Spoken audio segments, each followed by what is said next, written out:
नमस्कार, मेरा नाम नीरज कुमार देशमुख है। मैं इंडियन ऑयल कॉरपोरेशन लिमिटेड में मैनेजर ल्यूब टेक्निकल सेल्स के पद पर कार्यरत हूँ। मैं गेट मेंटर के साथ 2009 से जुड़ा हुआ हूँ और BIT 2011 बैच पास आउट हूँ। मुझे आज भी अरविंद राय सर की वो पहली क्लास याद है जिसने मेरी ज़िंदगी की दिशा बदल दी, वरना हम भी उस भेड़ चाल का हिस्सा होते।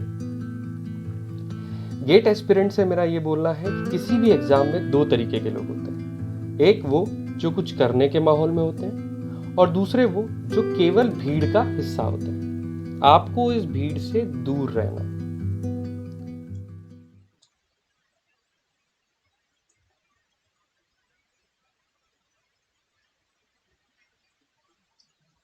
Let's draw the diagram.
ये तीनों सिस्टम का आपको नेचुरल फ्रीक्वेंसी निकालना है। क्या कॉमन है तीनों में? एक सिंगल कंसंट्रेटेड वेट है, तो √K/m या G/डेल्टा का इस्तेमाल करके आप नेचुरल फ्रीक्वेंसी निकाल सकते हैं। फटाफट निकालिए, फिर आगे करते हैं।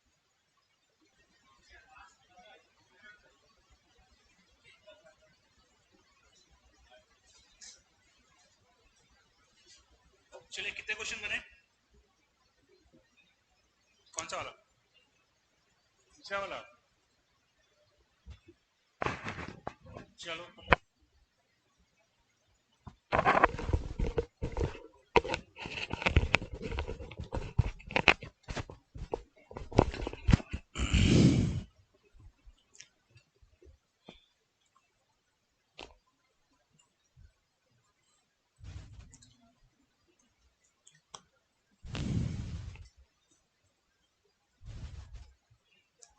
चलो इधर देखो। यहाँ पे नो टॉकिंग प्लीज। मैं आता हूं तो चुप हो जाया करो यार। यहाँ पे एक सिंगल मास है, तो अगर इस सिंगल मास का मैं डिस्प्लेसमेंट निकाल लेता हूं तो मेरे को नेचुरल फ्रीक्वेंसी मिल जाएगी। अब यहां पे दो स्प्रिंग लगे हुए हैं, S1 और S2। ठीक।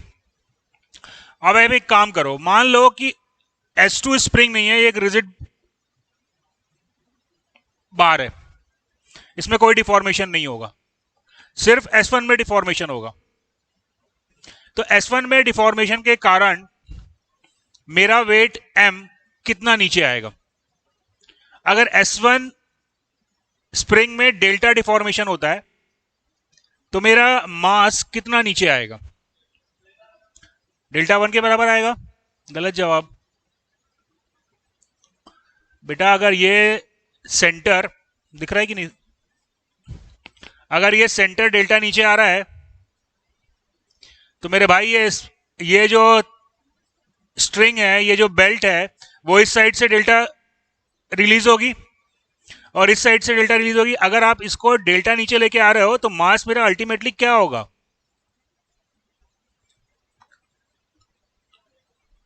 नीचे तो आएगा, कितना नीचे आएगा सवाल ये है।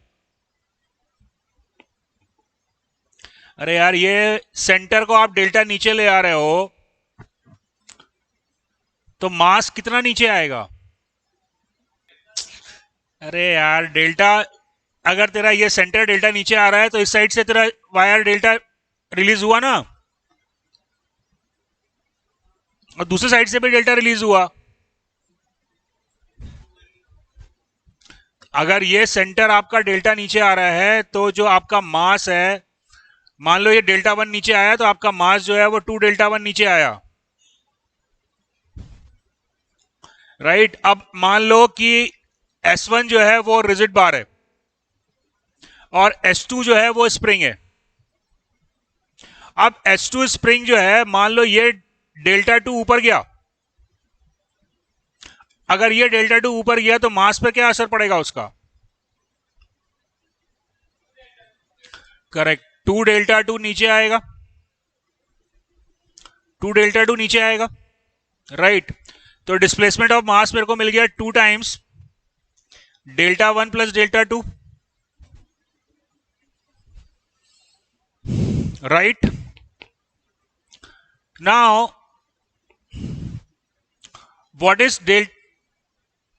what is delta 1? Force in spring 1, force in spring 1, what is the force in spring 1?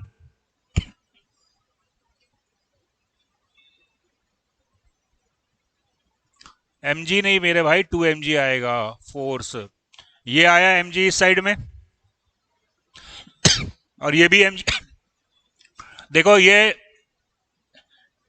String में टेंशन जो है वो सेम रहेगा, तो यहां पे अगर मैं इस पुल्ली का फ्री बॉडी डायग्राम बनाता हूं तो मेरे को क्या मिला?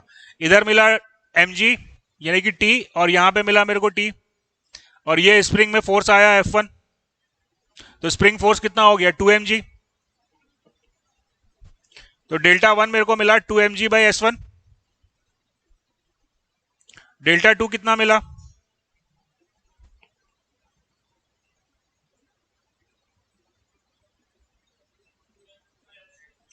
Very good, 2 mg by S2। So delta मेरे को मिल गया 4 mg 1 upon S1 plus 1 upon S2।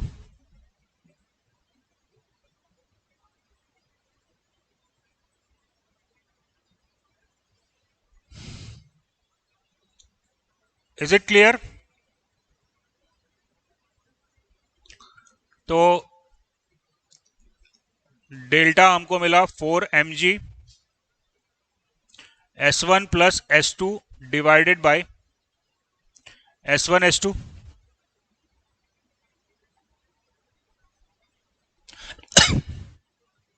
Omega n is equals to root over g by delta, so that will become S1 S2 divided by 4m S1 plus S2।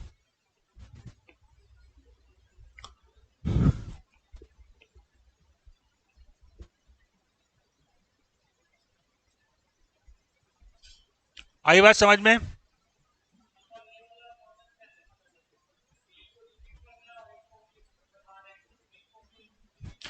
भाई कुछ visualise करना पड़ता है अपने को, कुछ चीजें अपने को अब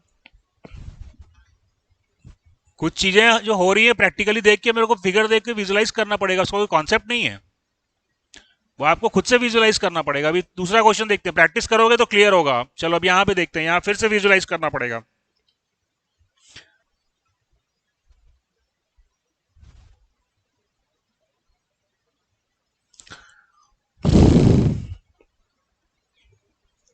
चलो हर्ष ये बताओ, यहां पे स्प्रिंग वन S1 को अगर मैं डेल्टा एक्सटेंड कर रहा हूं तो मास पर क्या असर पड़ेगा?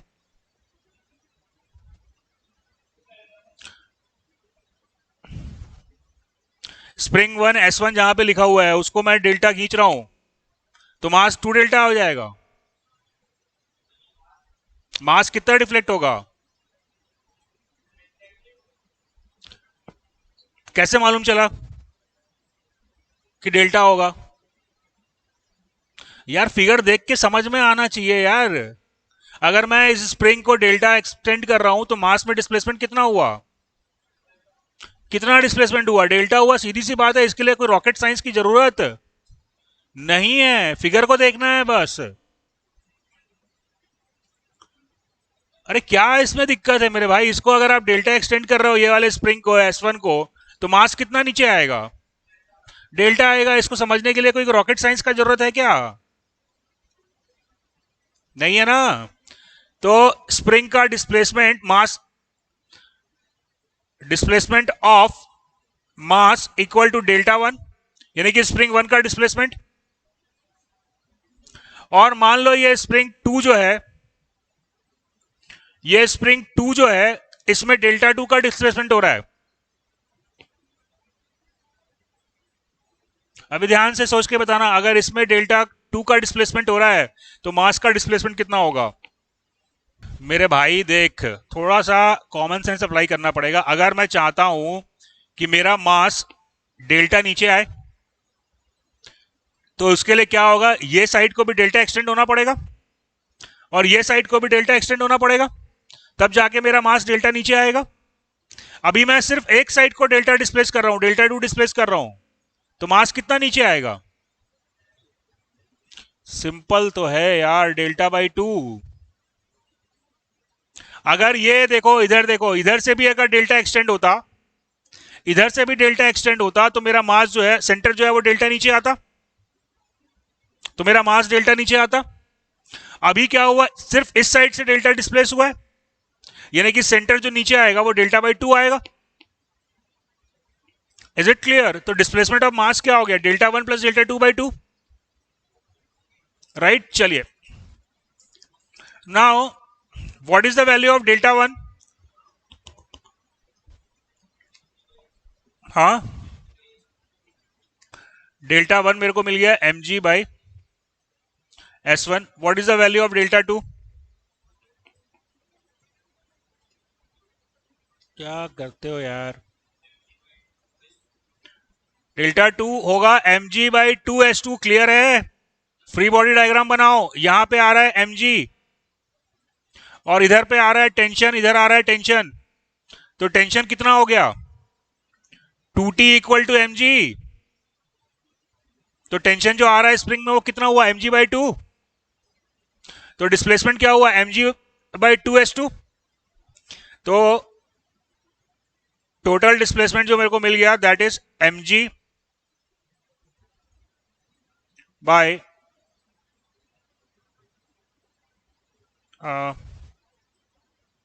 1/S1 plus 1/4S2, 1/4S2। So that is mg 4S2 plus S1 divided by 4 S1 S2।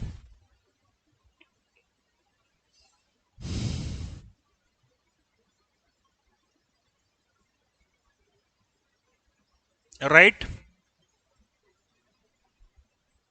तो नेचुरल फ्रीक्वेंसी मेरे को मिल गया omega n equals to root over 4S1 S2 divided by m 4S2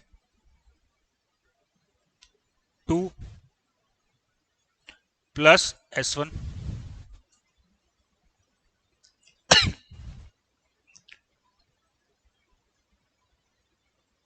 कोई दिक्कत, कोई समस्या, कोई परेशानी। चलिए, क्वेश्चन नंबर 3 तो सेम है, ये पहले भी मैंने लास्ट क्लास में भी दिया था ये क्वेश्चन, लास्ट क्लास में भी मैं ये क्वेश्चन दिया था, इसी टाइप का था क्वेश्चन।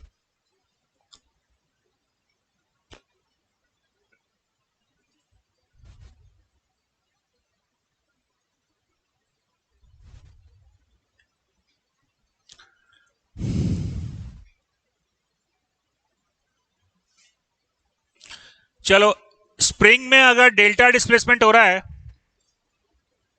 स्प्रिंग में अगर डेल्टा डिस्प्लेसमेंट हो रहा है तो मास का डिस्प्लेसमेंट क्या होगा। स्प्रिंग में अगर डेल्टा वन डिस्प्लेसमेंट हो रहा है मान लो, तो मास का डिस्प्लेसमेंट कितना होगा। स्प्रिंग में डेल्टा वन का डिस्प्लेसमेंट हुआ तो मास का डिस्प्लेसमेंट कितना होगा? नहीं मेरे भाई, डेल्टा 1/2 होगा। डेल्टा 1/2 होगा। क्यों डेल्टा 1/2 होगा?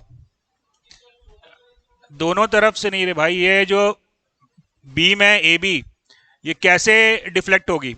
इस प्रकार से डिफ्लेक्ट होगी, राइट। तो ये डिस्टेंस अगर आया डेल्टा 1, तो ये डिस्टेंस कितना होगा? एम सेंटर पे लगा हुआ है, तो सिमिलर ट्रायंगल से मैं निकाल सकता हूं, ये हो जाएगा डेल्टा 1/2, राइट। तो अगर स्प्रिंग का डिस्प्लेसमेंट डेल्टा 1 होता है, तो मास का डिस्प्लेसमेंट जो है वो डेल्टा 1/2 होगा, करेक्ट।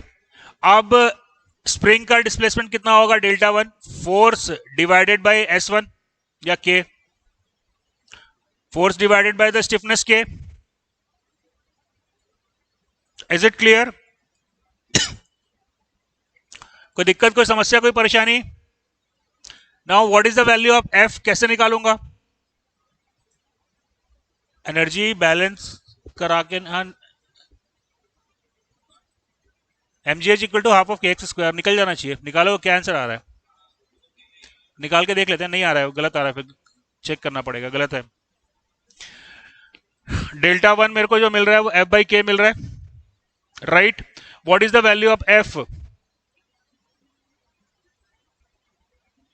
अरे यार, इस पॉइंट के अबाउट मूवमेंट लो ना मेरे भाई, ओके अबाउट मूवमेंट लो। Take the movement about point b, तो क्या हुआ? F into l equals to mg into L/2, right. तो F का वैल्यू क्या आया मेरा? mg/2।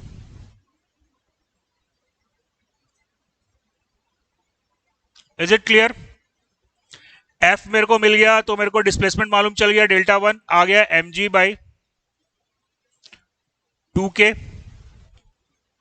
राइट। चलिए, तो ओमेगा n हमको मिल गया √g/डेल्टा। g/डेल्टा यानी कि कितना हो गया? 2k/m। Is it clear? Any doubt? बन गया ये सवाल?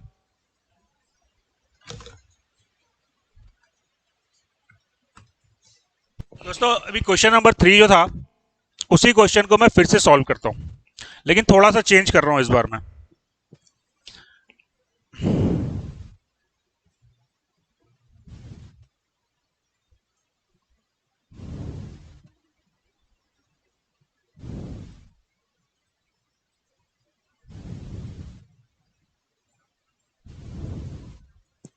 चेंज ये है कि अब ए बी जो बार है, ए बी जो बार है, इस बार का वेट मेरे को दिया हुआ है m,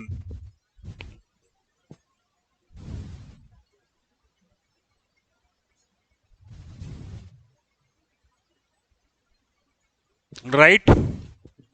the weight of the bar is m। क्या इस क्वेश्चन को मैं √g/डेल्टा का फॉर्मूला अप्लाई करके सॉल्व कर सकता हूं?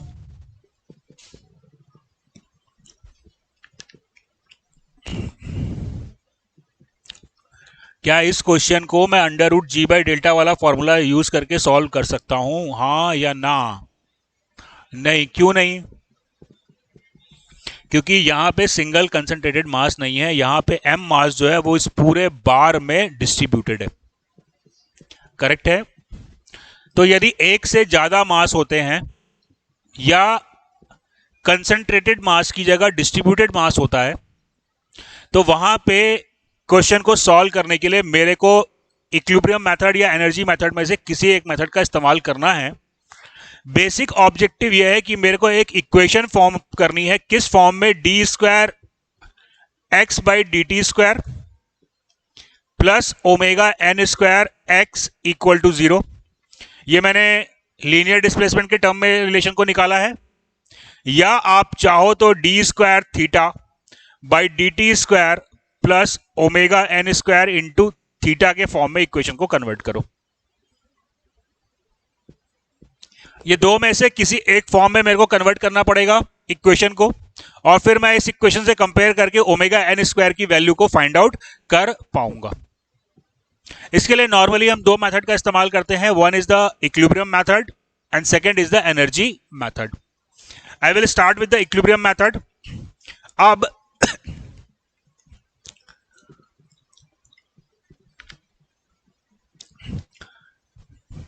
बात समझ में आई आपको? इक्विलिब्रियम मेथड या एनर्जी मेथड का इस्तेमाल करके उसका ऑब्जेक्टिव क्या है कि इस फॉर्म में मेरे को इक्वेशन चाहिए, उसके बाद यहां वाला जो टर्म आएगा उसको कंपेयर करके मेरे को ओमेगा एन की वैल्यू मिलेगी, राइट? चलिए अब ये काम करेंगे कैसे, इसके लिए क्या करना है,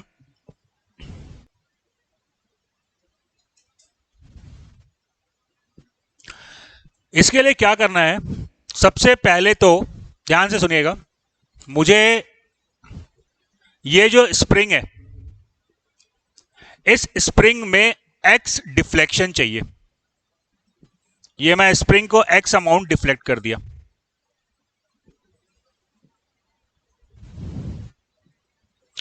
राइट? x अमाउंट डिफ्लेक्ट करने के बाद अब जो मेरा बीम है वो इस पोजीशन पे आ जाएगा। क्वेश्चन को सॉल्व करने के लिए सबसे पहले आपको स्प्रिंग को डिफ्लेक्ट करना पड़ेगा अपनी इक्विलिब्रियम पोजीशन से, राइट? अब जैसे ही आपने इसको डिफ्लेक्ट कर लिया, अब ये मेरा सिस्टम जो है वो वाइब्रेट करने लगेगा, करेगा कि नहीं? आप इसको यहां पे x लगा के छोड़ दिए तो अब ये वाइब्रेट करना चालू कर देगा ना। तो बेटा अब क्या करना है आपको, सबसे पहले तो अगर आप फोर्स की इक्वेशन लिख रहे हो तो आप लिख दोगे m इंटू ए। अगर आप मूवमेंट की इक्वेशन लिख रहे हो, नॉर्मली क्वेश्चन जो है वो मूवमेंट की इक्वेशन लेने से आसानी से बनता है, फोर्स में दिक्कत जाती है। मूवमेंट की इक्वेशन लेनी है, मैं यहां पे पॉइंट ओ के अबाउट मूवमेंट लूंगा। I will take the movement about point o. तो सबसे पहले तो आपने क्या करना है कि यहां पे मास कितना है, एक मास है, तो उस मास के लिए आप सूडो मूवमेंट आई अल्फा लगा दोगे।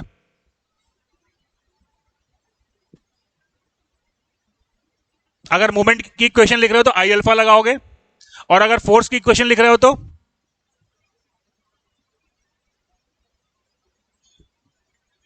एम ए लगेगा। Very good. अगर फोर्स की इक्वेशन लिख रहे हो तो आप एम ए लगाओगे। तो मैं यहां पॉइंट ओ के अबाउट मूवमेंट ले रहा हूं, तो मेरे को क्या मिला, आई अल्फा, राइट? और इसके अलावा जो रीस्टोरिंग फोर्स है बस वही वाला फोर्स मेरे को कंसीडर करना है, और बाकी कोई ग्रेविटी का फोर्स फला ठिमका मेरे को कंसीडर करने की जरूरत नहीं है। मेरे को सिर्फ आई अल्फा लेना है और रीस्टोरिंग फोर्स मेरे को कंसीडर करना है। अब वो रीस्टोरिंग फोर्स क्या है, वो रीस्टोरिंग फोर्स क्या है, वो रीस्टोरिंग फोर्स है k x multiplied by l equal to 0। बहुत सिंपल है, देखो कैसे चुटकियों में आंसर आएगा। अब आई अल्फा में लिखा हूं तो ये कौन से पॉइंट के अबाउट में मूवमेंट लिया हूं, ओ के अबाउट। आई की क्या वैल्यू आएगी, m L square by 3 d square theta by d t square, right, plus k. अब यहां पे थीटा है तो ये x को मेरे को थीटा में कन्वर्ट करना पड़ेगा, तो दिस एंगल इज थीटा। तो x की जगह मैं लिख सकता हूं इसको l into theta into l equal to 0।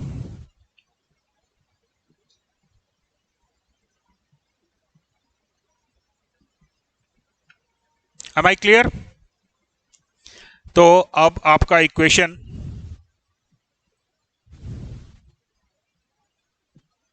L square से एल स्क्वायर कैंसिल आउट हो गया, क्या रिलेशन मिल गया मेरे को, d square theta by d t square plus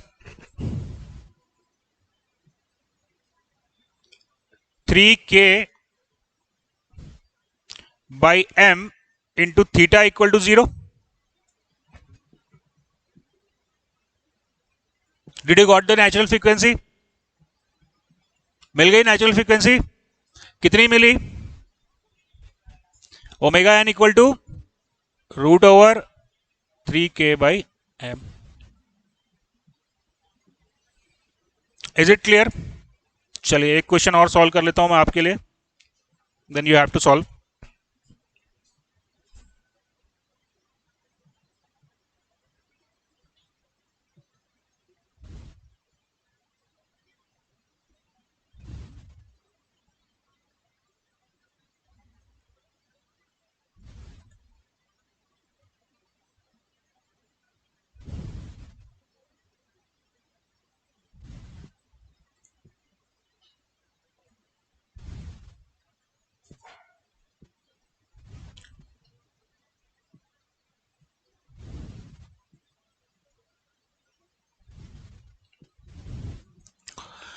ये एक सिलेंडर है ऑफ रेडियस r.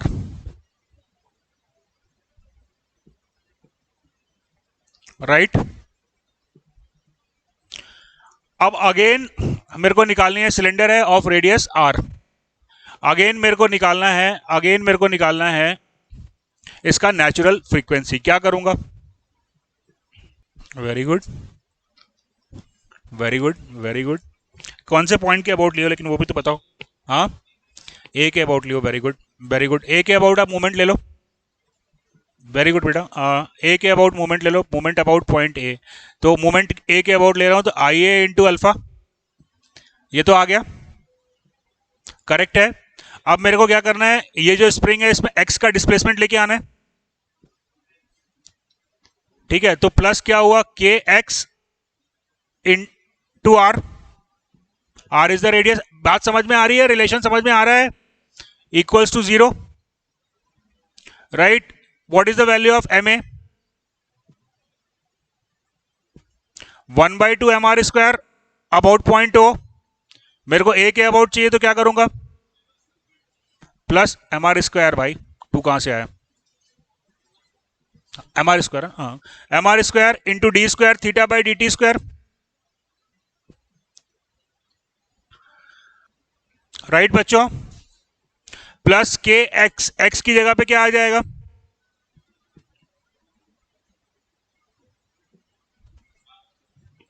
एक्स की जगह पे मैं लिख लूंगा आर थीटा. बात समझ में आ रही है? तो क्या हो गया, के r² theta equal to 0. Right बच्चों, बहुत सिंपल है.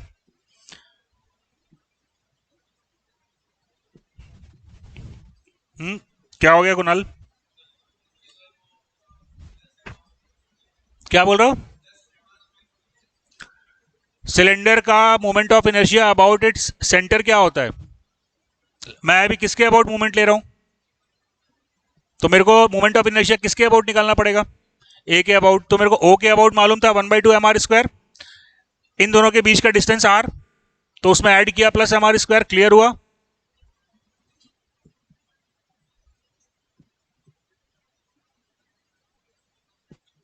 चलिए, तो अभी मेरे को क्या मिल गया, r² से r² कैंसल आउट हो जाएगा.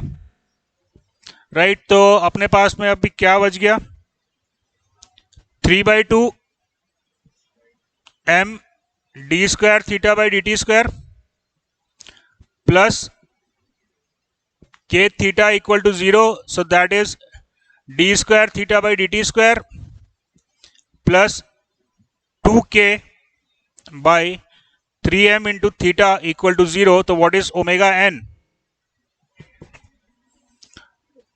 √2k/3m. बन गया. इज इट क्लियर बच्चों?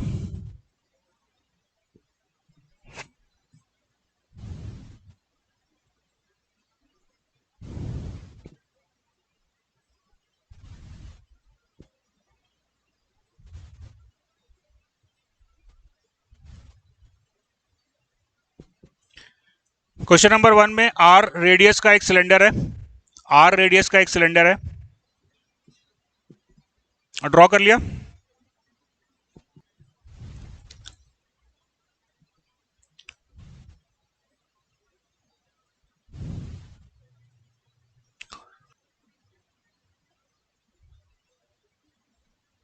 दिख रहा है? आ गया।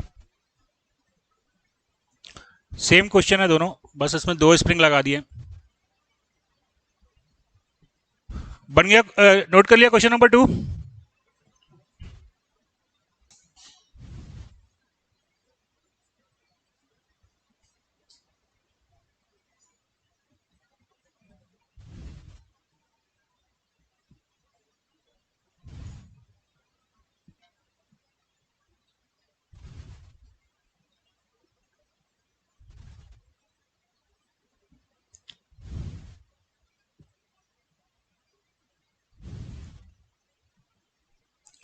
यहाँ पे मेरे पास 2 मास है, एक ए बी है।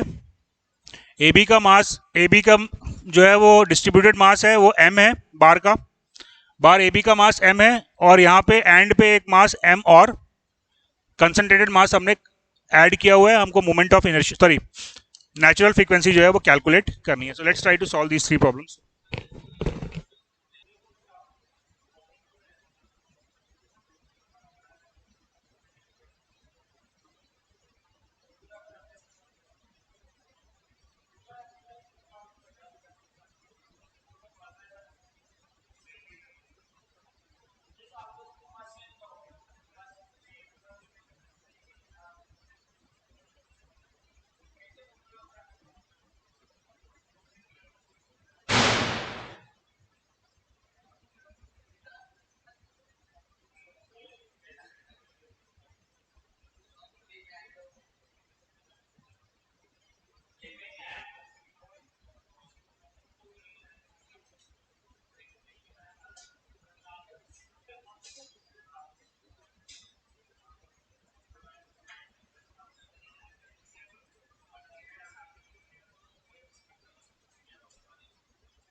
तीनों क्वेश्चन हो गए?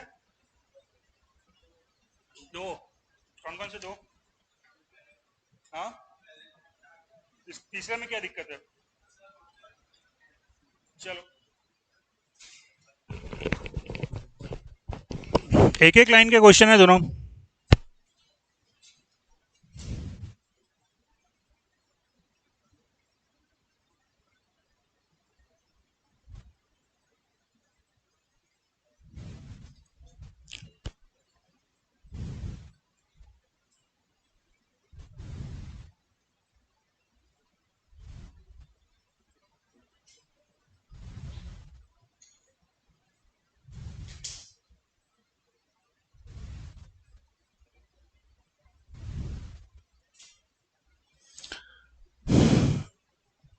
सिलेंडर है, अगेन सेम क्वेश्चन है। ए के अबाउट मूवमेंट ले लो। तो मूवमेंट ए के अबाउट लिए तो क्या मिला मेरे को? आई ए अल्फा प्लस के इंटू एक्स इंटू 2r। यहां से यहां तक ए के अबाउट मूवमेंट ले रहा हूं ना, ए के अबाउट मूवमेंट ले रहा हूं ना, तो के इंटू एक्स इंटू 2r हो गया, राइट?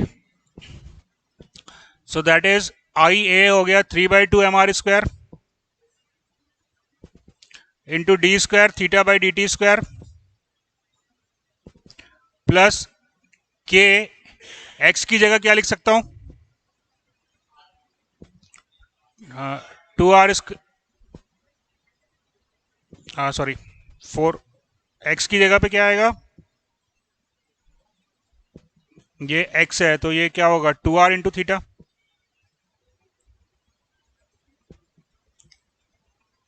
Is it? ये एक्स डिस्प्लेस हुआ तो ये एंगल थीटा आएगा ना, ये एंगल थीटा है, और ये डिस्टेंस जो है वो एक्स है। तो theta into 2r equal to x, right? तो ये क्या हो गया?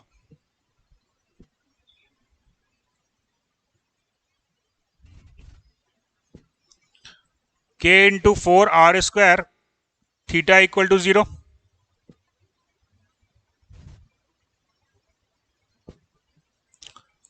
राइट बच्चों, कोई दिक्कत, कोई समस्या, कोई परेशानी? r² से r² कट गया तो ओमेगा एन क्या मिल गया मेरे को?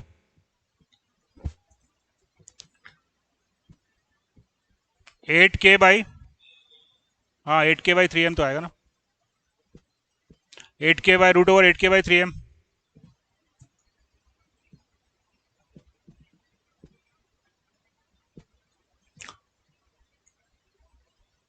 Am I clear?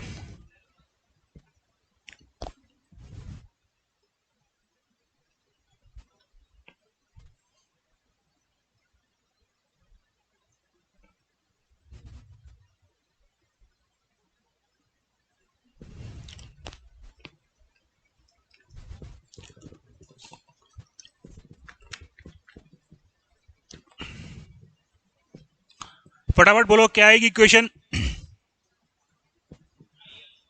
I A into alpha plus 2s r plus ए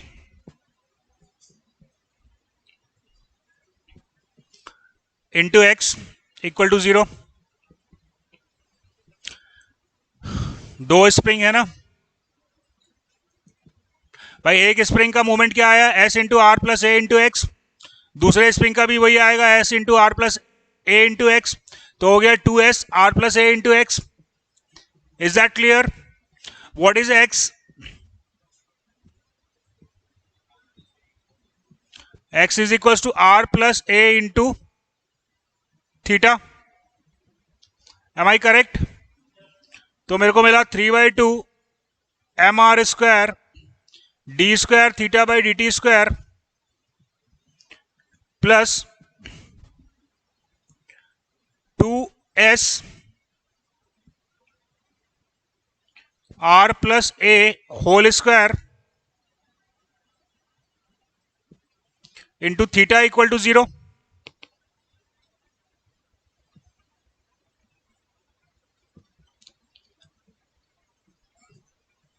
कोई दिक्कत, कोई समस्या, कोई परेशानी? तो क्या मिला ओमेगा एन? क्या आया? 4s r plus A whole square divided by 3mr²।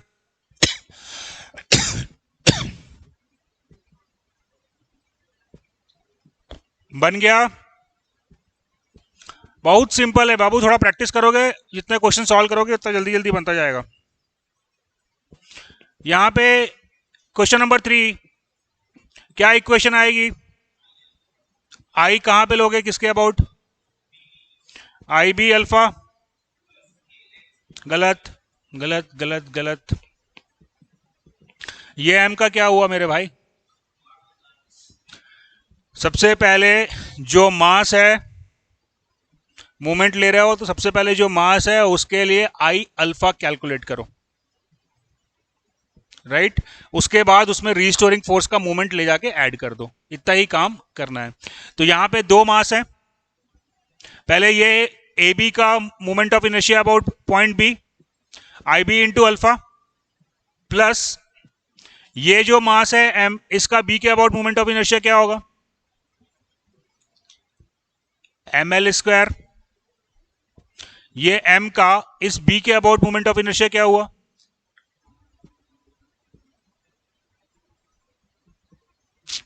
यार ये कंसंट्रेटेड मास है ना, तो मोमेंट ऑफ इनर्शिया अगर किसी पॉइंट के अबाउट निकालते हैं तो फॉर्मूला होता है एम एल स्क्वायर।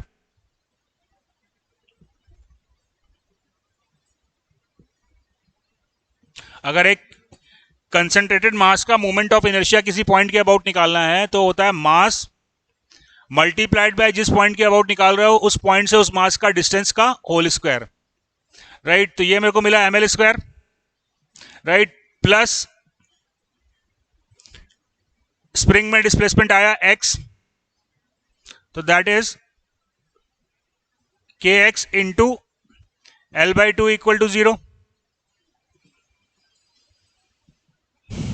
बोलो।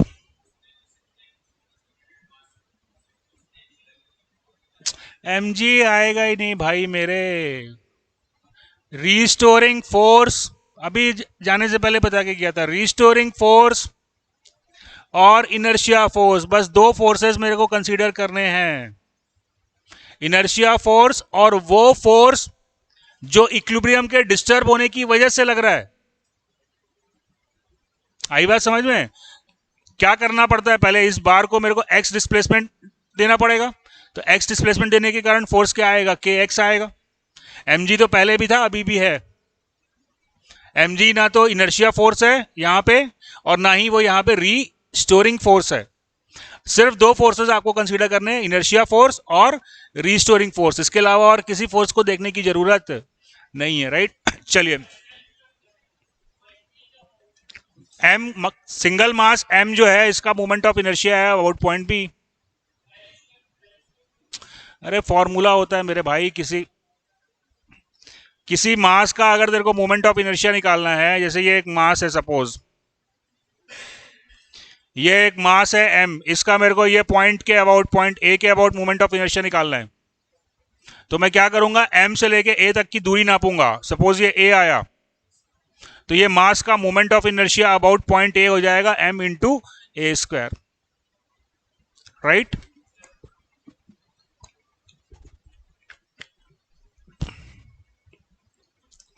चलिए इधर देखिए, तो यहां पे चूंकि दो मास थे, एक बार का मास था, उसके लिए मैंने मोमेंट ऑफ इनर्शिया ले लिया आई बी इंटू अल्फा, और जो सिंगल मास था, कंसंट्रेटेड मास था, उसका मोमेंट ऑफ इनर्शिया हो गया एम एल स्क्वायर, राइट। एक रीस्टोरिंग फोर्स है, दैट इज के एक्स, उसका मोमेंट ऑफ इनर्शिया हो गया के एक्स इंटू L/2, राइट। तो आई बी की वैल्यू क्या है,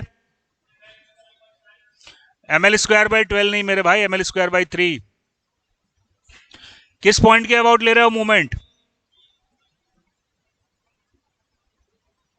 बी के अबाउट लिखा है ना ये इक्वेशन मोमेंट का। तो मोमेंट ऑफ इनर्शिया ये क्या लिखा हुआ है, बी के अबाउट मेरे को मोमेंट ऑफ इनर्शिया चाहिए ना।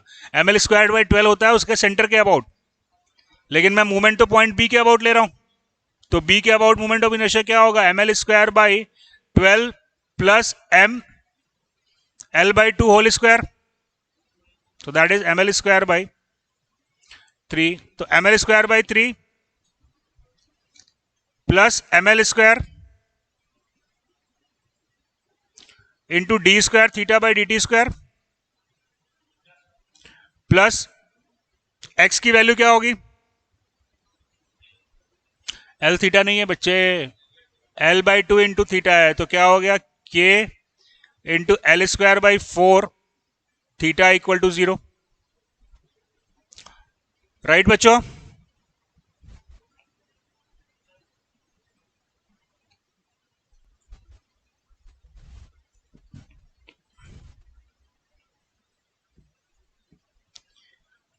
तो ये मेरे को मिल गया 4/3 m d² θ/dt² plus k/4 into theta equal to 0,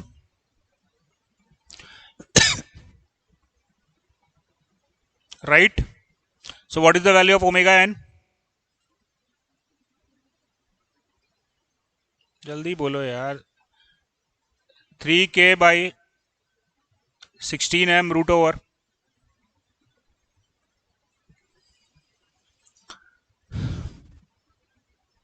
is that clear? कोई दिक्कत, कोई समस्या, कोई परेशानी? तो अभी जो डिस्कस किए हैं वो क्लियर है। तो मीनवाइल बेटा जो आपका ईएम का जो पोर्शन है उसको कंप्लीट आपको करना है। बाकी कोई दिक्कत होगी तो कॉल करिएगा और वो आप मेरे से डिस्कस कर सकते हैं, लेकिन इस टाइम पे आप इतना कंप्लीट कर लो कि ईएम जो है वो मेरा पूरा तरीके से हो जाए। बेटा ईएम हो गया तो बहुत सारे सब्जेक्ट में मेरे को हेल्प मिल जाती है, फिर चाहे वो थ्योरी ऑफ मशीन हो, फ्लूइड मैकेनिक्स हो, या मैकेनिक्स ऑफ सॉलिड हो, या मशीन डिजाइन हो, हर जगह पे ईएम का रोल तो रहता है। This point is clear to everybody. तो अभी जो डिस्कस किया है वो क्लियर है। तो रतन की किताब से नेचुरल फ्रीक्वेंसी के जो क्वेश्चंस हैं वो आप लोग सॉल्व करेंगे, राइट? चलिए ठीक है, फिर नेक्स्ट क्लास में डिस्कस करें।